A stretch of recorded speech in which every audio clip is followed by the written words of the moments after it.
Saya dari SD, SMP, lalu SMEA. Kalau dulu saya SMEA ya, sekarang SMK ya. Begini ya, saya itu ada semacam ketakutan gitu ya. Ya, ketakutannya apa? Ketakutannya itu terhadap mata pelajaran. Bapak Ibu takut mata pelajaran apa? Hah? Aneh. Matematika, kayak ini takutnya apa kayak ini? Fisika, wah berat ya. Saya matematika saya takut loh, ya. Matematika terus bahasa Inggris, terus apa? Statistik. Pelajaran kehidupan. Itu diajar itu kehidupan mengajar. Terus apa lagi ya? Akuntansi. Terus saya takut juga perpajakan. Saya takut loh. SMEA itu saya sampai hair ya kalau zaman dulu ya. Aduh, remedi ya kalau sekarang ya. Takut ya, banyak ketakutan. Nah, tema bulan ini tentang ketakutan. Ya, kita baca ayatnya ya. Kita baca ayatnya di Yesaya 43 ayat 1 sampai 2. Yesaya 43 ayat 1 sampai 2. Tetapi sekarang beginilah firman Tuhan yang menciptakan engkau, hai Yakub, yang membentuk engkau, hai Israel. Janganlah takut sebab aku telah menebus engkau. Cukup, Pendro. Coba Bapak Ibu lihat kiri kanannya deh, wajahnya deh. Lihat, ada ketakutan enggak? Pasti punya ketakutannya masing-masing, ya enggak Bapak Ibu? Iya enggak? Beberapa hari lalu saya sama istri saya tuh ngelihat sebuah mobil. Belakangnya ditulis gini, wong liya ngerti apa? Artinya apa Bapak Ibu? Orang lain tahu apa? Iya, wong liya tahu apa? Kan di sini kan menyembunyikan ketakutan masing-masing. Wong liya ngerti apa? Kalau yang nulis itu saya tanya, loh, sampean ngerti apa? Dijawab, ayo aku nggak ngerti apa-apa. Kosong berarti. Ya, saya ingin ya bulan ini kita belajar banyak tentang ketakutan ya. Ya, benar deh. Orang di sana luar sana banyak takut. Pendeta ya takut. Orang kaya takut apa? Orang kaya itu biasanya takut pajak, takut rugi, takut miskin. Kalau orang miskin takut apa? Takut kaya. Ya, aneh ya kan? Mau naik sepur, takut guling. Naik pesawat, takut apa? Iya, ya kan?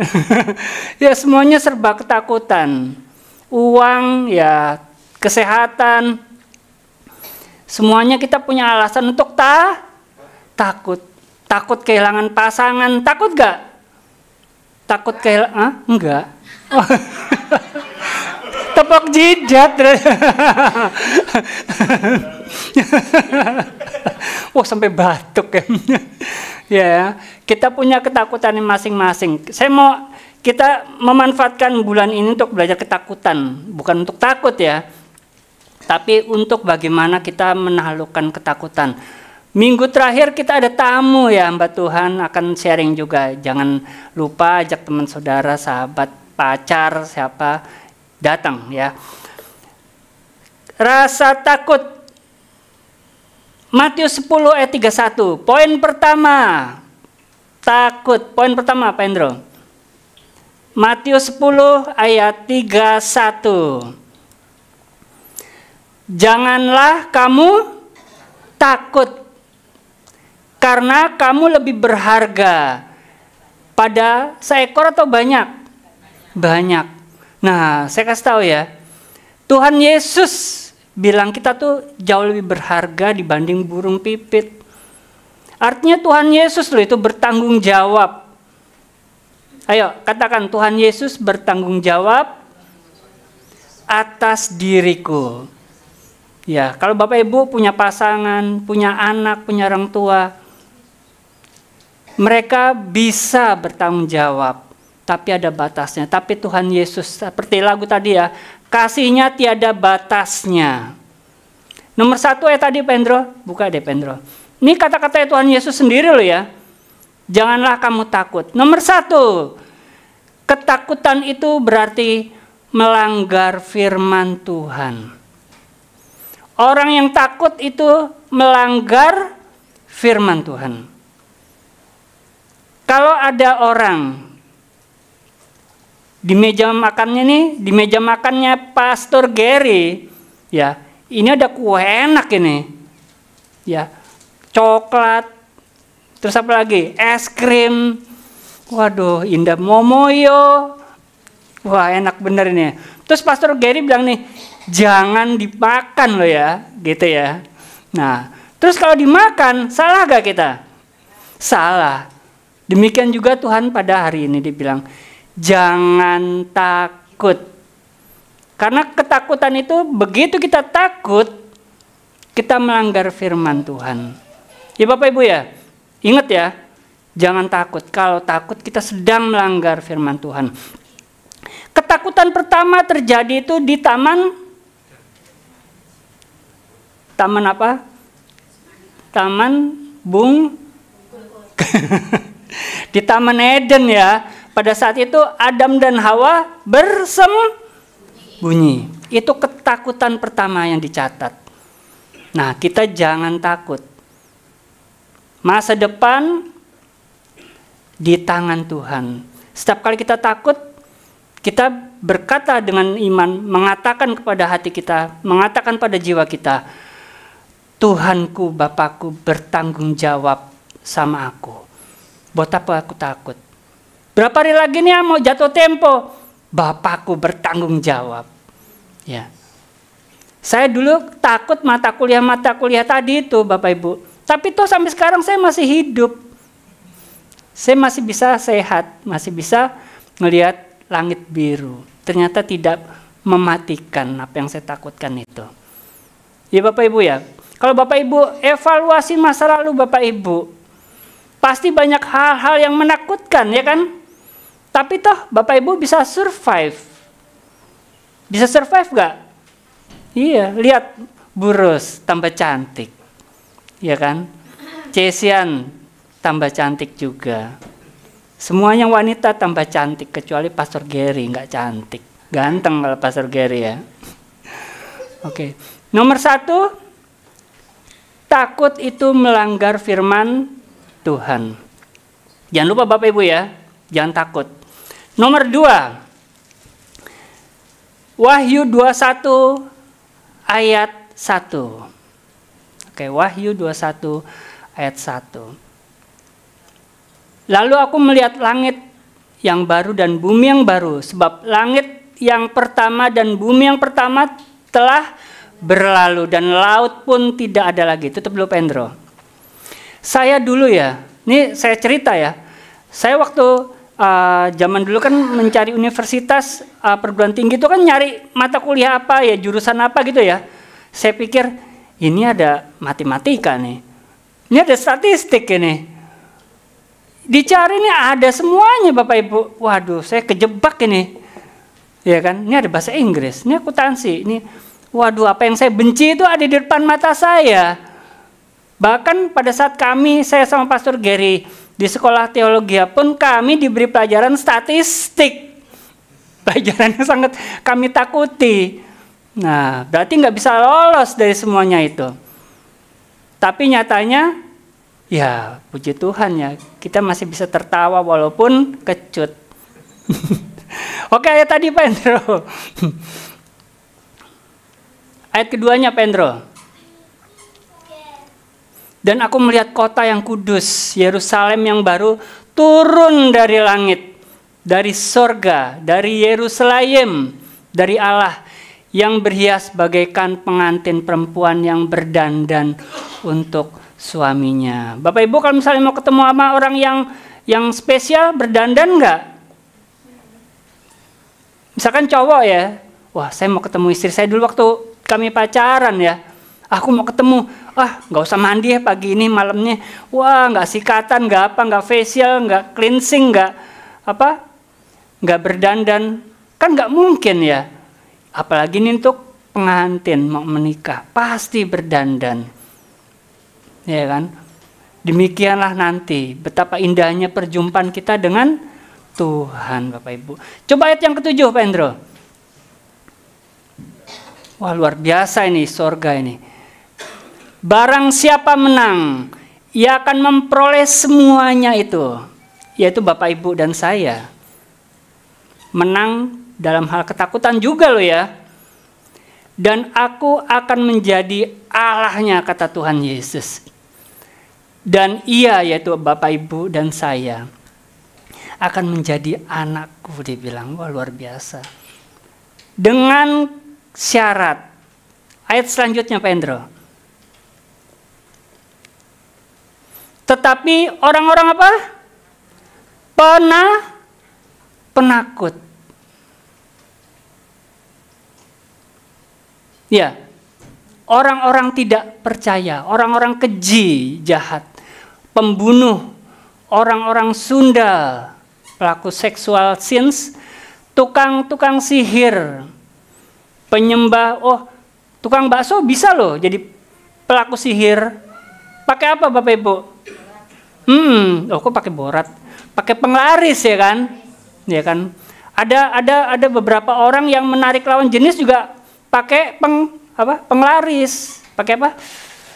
Pemikat ya kan ya. Wah, itu juga termasuk di sini, kena pasal sini. Penyembah berhala dan semua pendusta. Termasuk penakut tadi, mereka akan mendapat bagian mereka di dalam lautan yang menyala-nyala. Nomor 2. Penakut, orang-orang penakut itu tidak mendapat bagian dalam kehidupan kekal. Nomor 1, penakut itu seorang pelanggar firman. Nomor 2, penakut itu bagiannya di penghukuman kekal, Bapak Ibu. Kalau Bapak Ibu punya putra putri, punya keluarga, punya pasangan, jangan ditakut-takuti ya. Jangan dikenalkan kepada hal yang menakutkan. Ayo turu, nanti ketemu sama Mbah Buyut gitu ya. Awas nanti dicariin sama tukang bakso kalau nggak tidur. Nah, kayak gitu ya. Jadi jangan kenalkan putra-putri kita, keluarga kita, orang tua kita dengan ketakutan, Bapak Ibu. Kita sedang menggembalakan mereka ke dalam penghukuman kekal. Paham Bapak Ibu ya? Yang nomor 1, orang penakut itu sedang melanggar firman. Yang nomor 2, penakut itu bagiannya itu di dalam penghukuman kekal. Nomor 3, lebih pada hal psikologis. Penakut itu tidak akan kemana-mana Bapak Ibu. Karena penakut itu tidak akan berani mencoba hal-hal baru. Ya, misalkan ya, saya mau membuka kandang ayam Bapak Ibu, ya kan? Wah, dibuka kuncinya nggak kebuka-buka. Saya pakai teknik ini terus nggak berhasil. Terus dibilang, ganti teknik, jangan gitu terus. Kamu kalau nggak berhasil di teknik itu, ganti teknik yang lain. Ini loh pakai linggis. Oh janganlah nanti gagal. Nah takut. Saya di titik itu aja. Ya saya tidak akan kemana-mana Bapak Ibu. Paham Bapak Ibu ya? Ya. Kalau Bapak Ibu misalkan, Bapak Ibu, saya ini punya kegemaran belajar falas katakanlah. Wah dimain falas terus tapi kalah terus. Iya kan? Ya diganti gitu loh. Loh kenapa kamu nggak berani bisnis yang lain? Karena takut rugi. Loh ini aja rugi terus gitu loh. Ya gantilah metode yang lain. Jadilah orang yang berani Bapak Ibu. Kalau gagal gimana? Percaya Tuhan itu Allah yang memulihkan. Ya, jadi kalau saya senang ini, saya sharing Bu Alfiret pernah cerita ke kami. Ya, dia membuat makanan ini nggak enak nih. Diganti metode, diganti bahan, dicari sampai panadanya laku keras sekarang. Keras sekali Bu ya. Iya, saya kemarin dicerita ada pengusaha di Surabaya Barat itu pesan panada sama Bu Alfiret. Sangat puas katanya Bu Alfiret.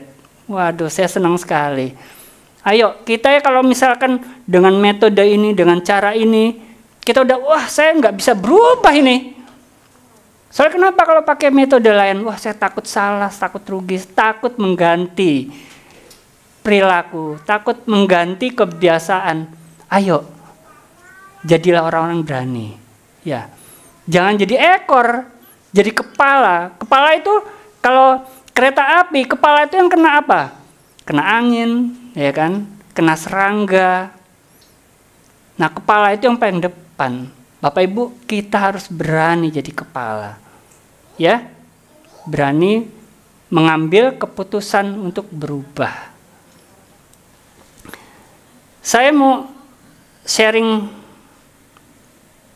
sesuatu kepada Bapak Ibu. Saya sudah cari psikiater, jadi kumpulan para ahli-ahli psikologi berkumpul. Mereka mendata, ya, mendata keluhan apa yang paling banyak ditemui oleh para psikolog.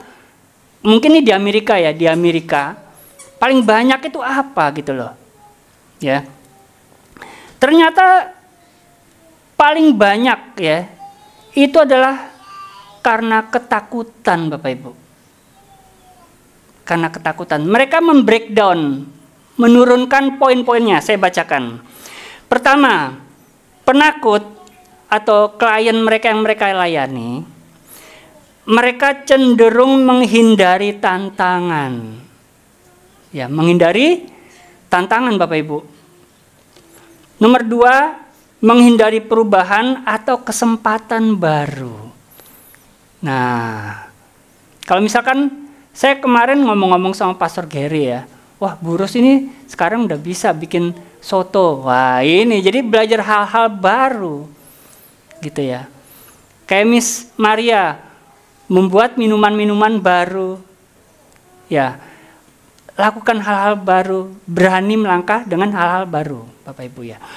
Nomor 2, penakut itu ya, menurut penelitian ini, itu sering melewatkan promosi atau kesempatan bekerja di proyek-proyek penting atau peluang untuk belajar keterampilan baru. Kalau tidak ada keberanian, maka orang itu nggak bisa bikin vaksin, Bapak Ibu. Tidak bisa menemukan obat-obatan. Mereka pasti melakukan penelitian, bahkan obat-obatnya itu untuk penyakit-penyakit yang berbahaya. Nomor 3, studi menunjukkan orang yang selalu takut untuk menghindari resiko sering stagnan di dalam karir mereka. Iya, penakut itu tidak akan kemana-mana ternyata. Saya mau kita semuanya kita berani melangkah, Bapak Ibu ya. Berani melangkah. Kalau Pak Zul ya, dia belajar bercocok tanam. Ya Pak Zul ya, menanam pohon-pohon baru, dia belajar banyak loh. Kalau Bapak Ibu tanya tentang bercocok tanam sama Pak Zul, walaupun tinggalnya di kota, tapi banyak ilmunya Pak Zul. Lawan dari suasana takut itu apa Bapak Ibu? Saya ajak kita baca Yohanes 14 ayat 27. Pak Hendro, minta tolong Pak, Yohanes 14 ayat 27.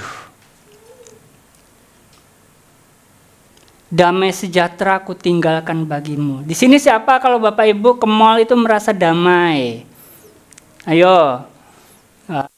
Saya merasa senang ya. Wah kayaknya damai, AC-nya dingin, barangnya bagus-bagus, tasnya bagus-bagus. Biasa kan kita ngeliat tas kresek ya. Di sana tasnya kan wah kulit ya kan indah-indah ya. Damai sejahtera ku tinggalkan bagimu. Itu damai sejahtera Tuhan saja yang sejati Bapak Ibu. Dan apa yang diberikan oleh Tuhan tidak seperti yang diberikan oleh dunia. Kalau Bapak Ibu merasa wah nyaman kayaknya kalau ke mall, kalau nonton bioskop, kalau jalan-jalan ke negara-negara lain kayaknya kok enak, nggak ada yang salah. Tapi itu bukan damai yang sejati. Itu damai dunia. Coba lagi Pak Hendro.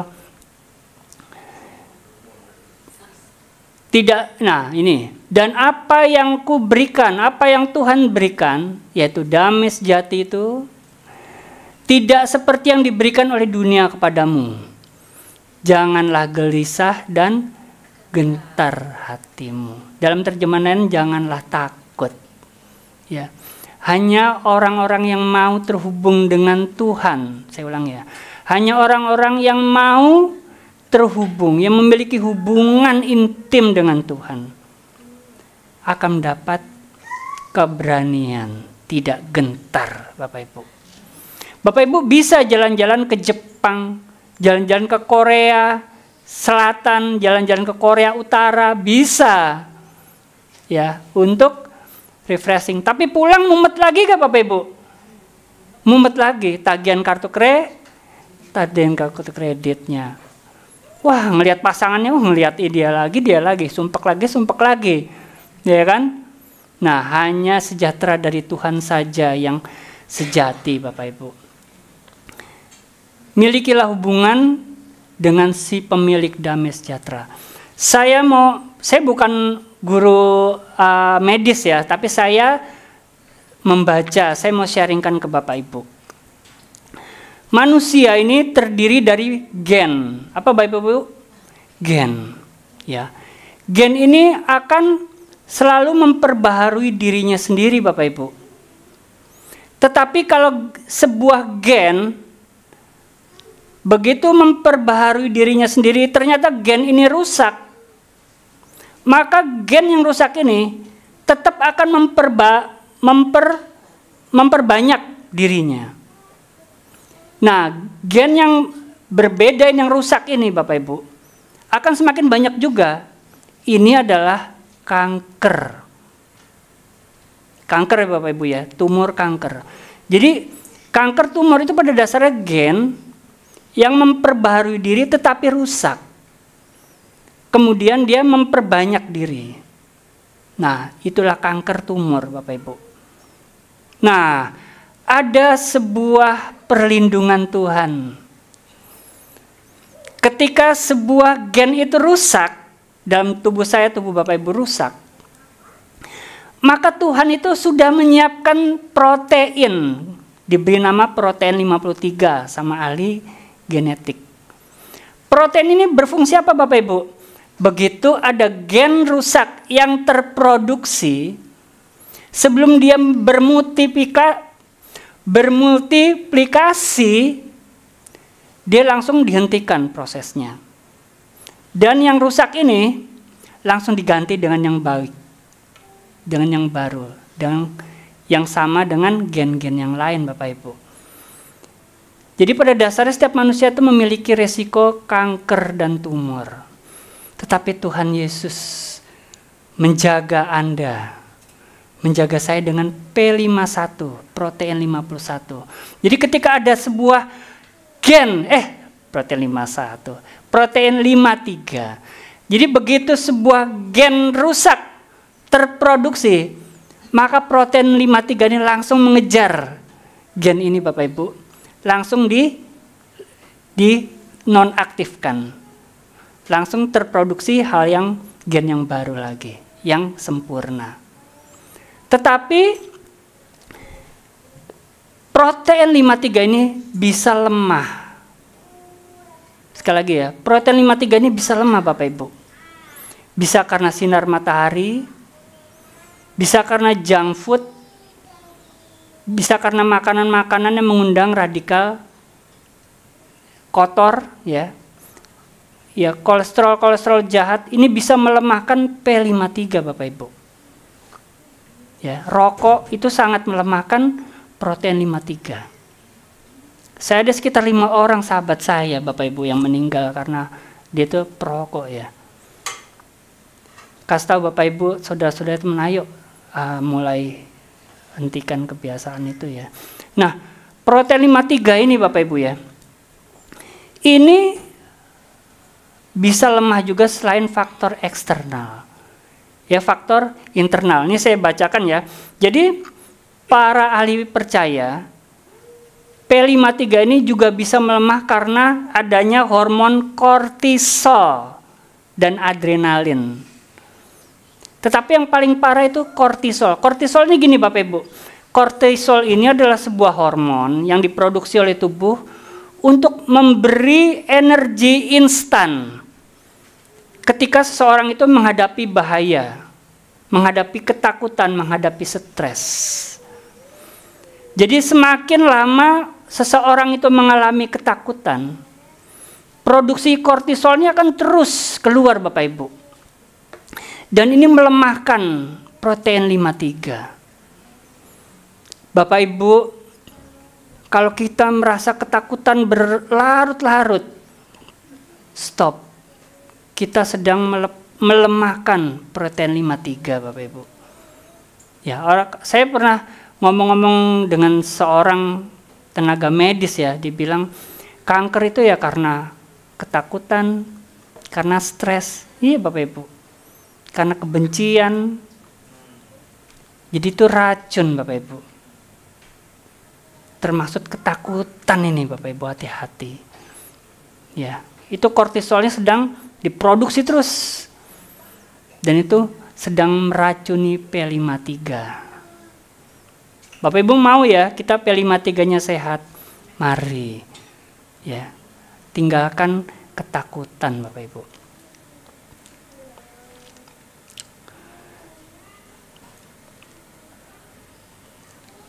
Ada sebuah hikmat dan didikan dari Tuhan. Bapak Ibu mau gak?